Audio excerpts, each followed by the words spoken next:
I would add too that if you're going to be on TV, similar to having to be really rehearsed and tight before you go into a recording studio, you should really be rehearsed and tight before you perform live. You know, that's part of the reason we went to see these bands perform before we asked them to come into the studio, is we really wanted to see what the show was about. It's more important when you have a video or TV element, not so much when you're performing live on the radio or live in the studio or a podcast or something. But if people are going to see you, they better have something to look at. And you know, it's a good point. You know, I come from a little bit of a music background. I was a music major for about 3 weeks. I played in cover bands at USF, so I've always been into music. So I can go to the website, I can go to the MySpace, I can listen to the CD. I'll know instantly whether they got the chops to actually pull this off, what the production quality is to be able to mess it up. Now I say that in the same, you know, at the same time I'll tell you that, you know, there was some talk about brand in the panel before. Everyone who's got a band has a brand. You guys are looking to promote what you do and be what you are. Know that when you're on Studio 10 and maybe other television stations, we may not be able to do what you want to do on our show. Because we're a live TV show, we're very limited in the amount of setup we can do in between commercial breaks, and that's basically what we have. To be on Studio 10 means to come, you know, we're live at 10, we'll have you load in at 9, we'll do a sound check, and if you're not at the beginning of the show, you're at the end of the show more than likely. So that means once we set all the levels and get everything just right, we have to strike you. Because we have this whole rest of the show at the beginning, you know, 50 minutes before you're on, and we can't just leave you set up. I've actually experienced that before. I've been on the, you know, I've done the Saturday morning sound check on the 10 and the connects, and that I really want to drive home that Mark said, don't take it personally. I mean, it was, you know, because of timing, I had to get up with an acoustic guitar, perform a song by myself because there wasn't a lot of time for setup. The director pointed at me, the robotic camera came in for a close-up, and I began the first verse of the song. And as I ended the first verse of the song, and it's really getting emotional, and the camera's getting really close, and I'm about to go into the chorus, the climax, and the director yelled, "Okay, cut, we're clear, thank you." And that was it. Yeah. And I didn't even get to do the chorus, but I got that amount of time, you know, to really get the message out there. You just cannot take it personally. Right. And Jordan, you know, like I said, you know, figure out if it matters more to you to be a 6-piece band and not be on TV, or to scale it down and do something acoustic with just 2 players and get some publicity, even though it may not be truly representative of exactly the whole big band. If the publicity means that much to you, you'll work with us. I get some people who come in and say, "We gotta have drums." Well, you gotta be on the show. You know, some days we can't do drums. It all depends on what else is going on in the show. And obviously, like we had Johnny Lang on, full band. I mean, we'll make some exceptions for some big names that come through. But even, you know, we had Colin Hay a couple weeks ago. He just came in, a guy with a guitar, did a couple minute work songs, and was out the door, and he was great. Richard Marx, same thing. I mean, a lot of people may not dig Richard Marx, but the guy came in, did 2 big hits, and killed. I mean, just killed. And like I said, depending on what else is going on the show, it kind of dictates how much setup we can handle. If we have something that was pre-taped before, we obviously have a little more time than 2.5 minutes to get you set up. If we like you that much, we'll make some arrangements to put you somewhere else in the studio and get a bigger setup. So it's a quid pro quo, it's a give and take. So be ready to work with us, I guess is what I'm saying. So don't come in there and say it's this or the highway, because we'll tell you it's the highway. So. And remember too, if you're doing anything live, whether it's radio broadcast or TV broadcast, remember that there are, you know, while we'd like to preserve your art and your integrity, that there are content restrictions. So if you have any language or subject matter questions, even like in the back of your mind, make sure you run it past people, because maybe we can't get much better. The door's moving. Oh yeah. But seriously, like if you have any doubts, you know, it's better to be safe than sorry, because the last thing you want is to not be invited on anything live ever again. Oh, and we'll listen to the songs. I mean, you sign for Studio 10, you have to sign a release that says you won't say, you know, any of the 7 deadly words or even remotely thereof. I mean, because we have an FCC license, folks, and it means more to us to keep it than to, you know, put you guys on TV. So. Yeah, and there's a lot more leeway, you know, in the podcast where we're not in FCC land, but still. You know. How about we open up for some questions? Anyone in the audience have any questions? I'm not sure this mic actually works, so maybe just put you closer. Okay. Yeah. Okay. That's working this time. Okay. Have the microphone inside your mouth. Yeah. My name's Max. I have a different way of. I'm an electronic musician. I perform dance music similar to like Daft Punk and Justice, you know, stuff like that. So when my music isn't really performance music, it's all sequenced in the computer. So if I were, and I don't know if Mr. Thorn would like put electronic music on the TV show or not, but if he would like, I don't know how that would work. I mean, if I'm not really performing. Do you jump around or something? Well, yeah, I mean, I DJ. I DJ, so I bob my head a little bit, something like that. I mean, I'm actually doing something, but I mean, if you, I don't think it translates well. In my personal opinion, I don't think it translates well on TV. But I agree. That's the nature of it. I mean, it is what it is. I mean, TV is a visual medium. I mean, that's. I mean, not saying we're only taking pretty people. It's not at all. Not at all. It's just we got to have something to look at. We can't, have someone just standing there doing this. It's got to be entertaining and visually. I mean, not saying anything about what you do. It could be great for this particular venue or not. But yeah, for TV, big picture here, we got to have something to look at. Okay, I wanted to see if you can figure out how to do it on a unicycle. We've had didgeridoos on the show before. I saw electronic music didgeridoo at a showcase at Copeland. Let's do that. And you can put the two pieces of equipment or whatever further apart so you can get to this. And you have to run back and forth between them. We've talked before about, along the same lines of knowing who you're sending to and what sort of market you're approaching, you send to the right person at the right station, and take that into consideration. We've also talked before about having, it's not a bad idea to have different versions of a song. Like if you want a radio edit song, you may want to shoot for under 3 minutes because that's something that's easier to take a chance on. Yeah. Just being a few minutes, so you have a few minutes for filler, and then versus the song that's going to be in the club that may be 15 minutes long. So that's something to consider. It's not a bad idea to kind of have. I would add though. I mean, everybody's right. And I agree with everybody. I would consider where you consider your work, and if you consider your work visual at all, then maybe it is something you try to do. Maybe you get a couple dancers, maybe get a didgeridoo player. I don't know what it looks like, but maybe you do try to adjust your work to be more visual. But if that's not something you want to focus on, don't focus on making it visual for the sake of getting on TV one time. There's a lot of DJs who have never been on TV. Right. Concentrate on what you're good at and what you want to do. Right. Yeah. Daft Punk's got TV everywhere. You go buy helmets and all that stuff. Thank you very much. Sure, thank you. Great, thanks. Anything else? Well, this isn't a question, but I want to thank you for having Goat Scrivener on your show yesterday, but I wish you could have had a chance to announce where he's playing tomorrow. Well, that was interesting. Let me explain the background. Thank you, Kat. Well, what happened with that was Shane Mead was the guest.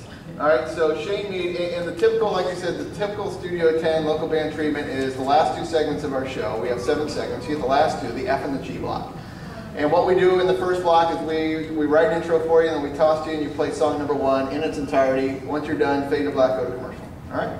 So we come back after a 2.5-minute break, and what we'll do, if you're our artist, we'll talk to you about, for 3 minutes, tell us about the new album, blah, blah, blah. We'll finish up with, hey, check out Lee tonight at the yada, yada, yada, and underneath that graphic, you walk back over to the mic.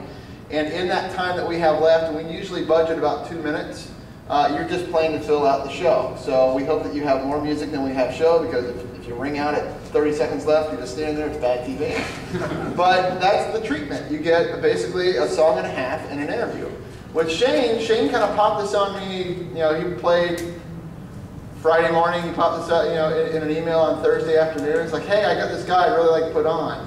And I'm like, dude, this is your segment. I don't know anything about Gove, and Gove is great, but we've been talking about Shane Mead for the last week now. So if you want to give him half your segment, if you want him to play, that's great. But I am prepared at this 11th hour to talk about where you're going to be playing and all this kind of stuff. Work what you can in there about Gove. If Gove wants to come back and do his own bit, we're happy to have him. But it was more about accommodating. And I like Shane. Shane's great, but Shane started giving away my show, and I was not all that excited about that either. So if you're going to be on my show, don't start subletting your segment. Hey, Mark. As far as the video medium goes, is there anything extra in press kits that you look for from a visual standpoint? I mean, do you have people submit video of a performance on YouTube or? No, like I said, I'll go to the website or MySpace page and I'll listen to the music. I'll look at the pictures, make sure it's nothing obscene, and if the music rings as something that's a fit, we'll move from there. Yeah, I mean, like I said, really about the music, we want something to look at. At the end of the day, it's got to be something interesting on TV. And most guys with a guitar is interesting enough. We've got 3 cameras, we can make it look pretty cool. So, so I'm not looking to press kits as a visual kind of cue to say, oh, that guy looks good. It just kind of gives me the bigger picture. And again, that is not the gatekeeper to keep you off the show. It's just that's that one extra thing. You talk about getting someone's attention. They're like, wow, this guy's obviously putting a lot into his career. Let me at least, not to say that anyone in the room is not serious about what they're doing, but at least it lets me know that, hey, this guy's putting a lot of effort. Let me at least see what he's trying to sell here. I think we may have time for one more. Julie? Okay. You mentioned press kits, and something that I thought maybe might be beneficial to the musicians in the audience. Like, can they link to their performances on your shows and their press kits? Because that would be helpful to me as a writer to be able to see live performances or hear interviews. Are there any legal restrictions that would prevent them from doing that? Can they have some way of accessing that stuff? For us, if you go to studio10.tv, the word studio, the number 10.tv is in television.